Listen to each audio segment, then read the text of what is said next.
Happy Tuesday! Alex and I are back to show you a book that several people have been asking me about. It's called The Outdoor Book, and it's something that's very popular for the summertime. So let me turn it around here so we can take a look inside. It is a hardcover book, and my mom's going to talk about it. And it costs $9.99. And this book is super cool because of all the activities that it has in it. So if you look at the table of contents, it goes through exploring ponds, rivers, and seas, discovering wildlife, investigating woods, into the wild, out in all weathers, and night explore. And there's also quick links, so it's internet reference where you can get additional information. So if you were to take a look at the beginning, so here's an example of what might be there. So on the seashore, go ahead. There would be rock pools. There would be maybe you could go on a seashore hunt, or you go on the sand. And there's a thing called crabbing.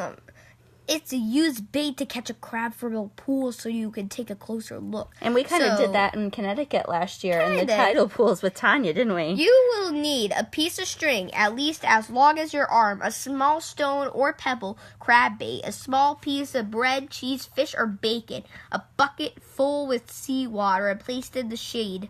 Tie some bait and the stone to the one end of the string. Loop the other end over your finger. Lower the bait into the water and you'll feel a tug when a crab is nibbling the bait. Slowly and gently start pulling up the line. And 3, place the crab in a bucket to look at it. Then carefully pour the crab and water back into the pool. The markings on the underside of the crab let you know if it's a male or female. Yeah, that's kind of like what the baby hamsters we had.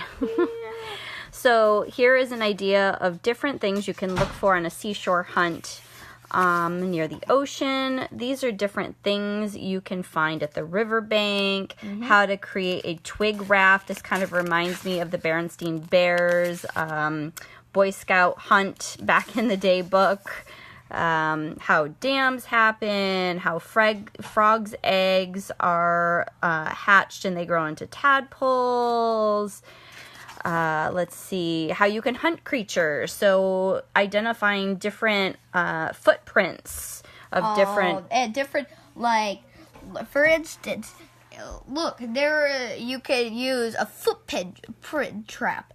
Put down this simple trap to capture the footprints of a creature moving around at night. So you know how foxes sometimes sneak in? I've seen like videos on YouTube, and it once showed something which was very funny, and the fox literally dove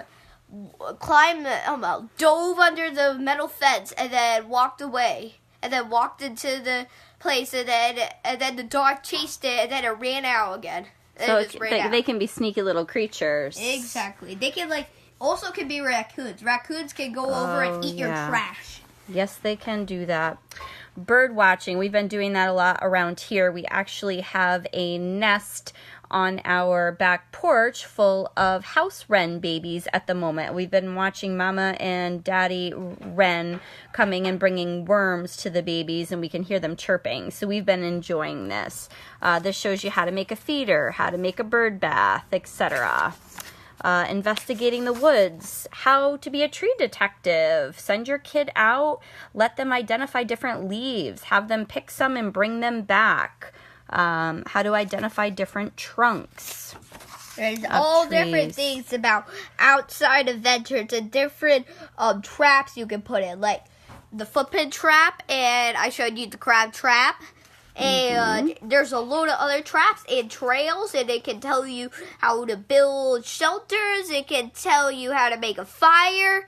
It can tell you all sorts of things about camping, going outside, and bird watching, and other cool, amazing stuff. How to cook over the campfire. We're definitely going to take this when we go on our several camping trips.